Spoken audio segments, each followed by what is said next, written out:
วั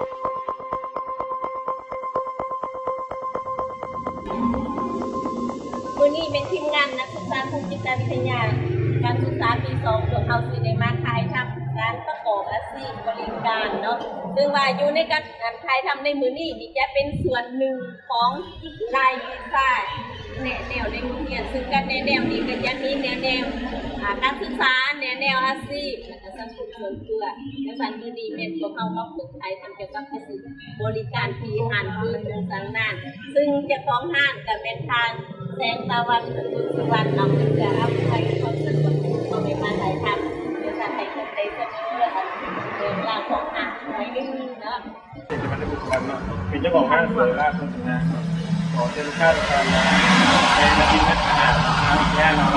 อาหารคนแซ่บราดต้นไม้ทุกอย่าง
อย่าง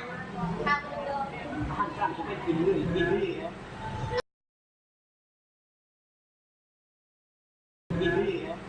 เอาไงต้นจะไปยังได้ดีพยายามรถพยายามที่ไทยไป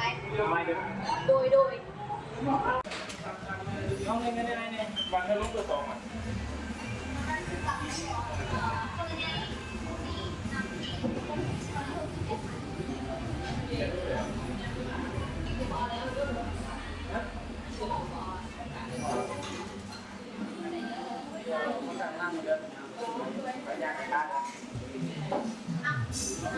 ไทยเร็วแล้วมั้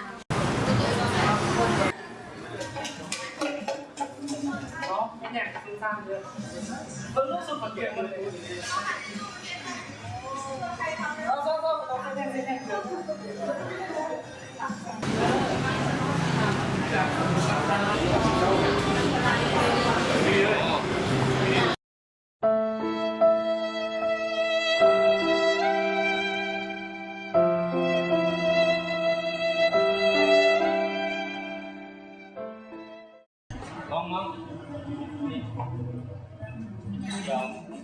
ยอะนี่แหละเรื่องของ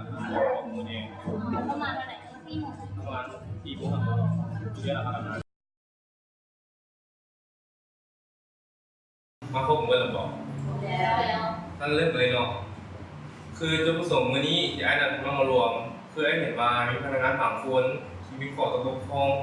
เกี่ยวกับบริการแก่ลูกค้าไอ้อย่างเมื่อวานคุณน้องขนาดมีปัญหาอย่างบอสที่มีบริการแบบนี้กับลูกค้าเพราะว่าฟังรู้มีปัญหาอย่าง น้องคือว่าน้องมีปัญหาทางครอบครัวนิดนึงก็เลยเฮ็ดให้แสดงอารมณ์บ่ดีต่อลูกค้าขอโทษเด้อได้ที่เฮ็ดเป็น น้องคือว่าน้องมีเมียชวนคุยดีมีลูกค้ามาตามใจแล้วมาพยายามเขาก็ลูกค้าแล้วลูกค้าปฏิเสธ โอเคผมเป็นอย่างไอ้เข้าใจดีว่าลูกค้าที่เขามาเรามีหลายรูปแบบทั้งอยู่คนดีและคนบ่ดีเหมือนกันเริ่มหลายสั้นๆเพราะว่าอยู่เป็นคนใหญ่นิดน้อยมีสูงอายุและคนพิการแต่ว่าในระยะอย่างคนน้อยนะให้บริการนะสิเท่าเทียมกันเพราะว่าอันนี้นะมันเป็นคนเดียวน้องใดแต่คนที่เงินน้องมันคือลูกค้าถ้าลูกค้าเขาห้านเราเล่นก่อนจะบุกเขาห้านแล้วพวกเขาแต่ทีมีเงินและถ้าพวกน้องเห็นแบบนี้นะคิดว่าจะมีลูกค้าเห็นโบที่จะเขาห้านของเขาแต่พวกน้องคิดว่าสึงว่ามึงมีลูกค้าเมื่อไหร่หรอที่จะตั้งใจออกจากบ้านมาเพื่อจะมาต่อว่าหรือมาล้อแหวกเขาและเขาต้องมีจุดเด่นจุดหนึ่งที่บุคคลที่ในเขามาต่อว่าหรือมาล้อแหวกเขากำมาเบิ่งเด็กเด้อว่ามีปัญหาบนไหนปกครองบนไหนและอายุจุดดีฟังคือพวกเขาเห็นนะพิเศษแดงเขาเพียงแต่เรียกบอลเดียวหรือบอลนี่บอลเดียวแต่พวกเขานะจะสามารถไปสวมใส่บริการได้หลายๆบอลหลายๆการค้าเลยมันพิเศษแหละถ้าเอาเห็นหน้าที่อันเดียวเขาให้มันดีที่สุดฉะนั้นไอ้ยาฝากน้องนะตั้งใจอดทนหน้าที่ตัวเองนะให้ดีที่สุดให้ผมน้องชื่อไว้เสมอว่าหน้าที่ของเขาคือการบริการแม่นการเฮ็ดอย่างใดอย่างหนึ่งหรือสิ่งใดสิ่งหนึ่งเพื่อตอบสนองความต้องการของลูกค้าที่เข้ามาและเขาต้องมาใจลูกค้าผู้ไม่ให้ลูกค้ามาใจเขาสมคำว่าลูกค้าคือเจ้าและอีกอย่างหนึ่งอยากฝากเตือนให้ผมน้องนะระมัดระวังตัวประเภทที่ว่ามีปัญหาเป็นคนกินเหล้าเมาหรือว่าก่อความวุ่นวายหรือว่าคนที่บ่หวังดีให้มันระวังตัวและดีแค่คนหลีกเว้นสถานการณ์นั้นเพื่อไม่ให้มีปัญหาเกิดขึ้นฉะนั้นอยากฝากน้องนะตั้งใจอดทนในการเรียนแถลงทันที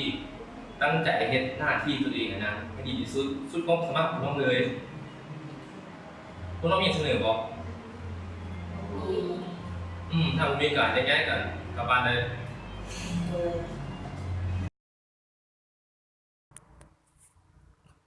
อาชีพบริการเป็นอาชีพที่ผู้ให้บริการให้ความสะดวกแก่คนที่มาใช้บริการให้มีความสะดวกสบายถ้าผู้ให้บริการดีสร้างความประทับใจให้ผู้รับบริการและผู้รับบริการรู้ให้เกียรติผู้ให้บริการทุกฝ่ายต่างก็ให้ความสำคัญต่อกันก็จะเฮ็ดให้การอยู่ร่วมกันอยู่ในสังคมอย่างมีความสุข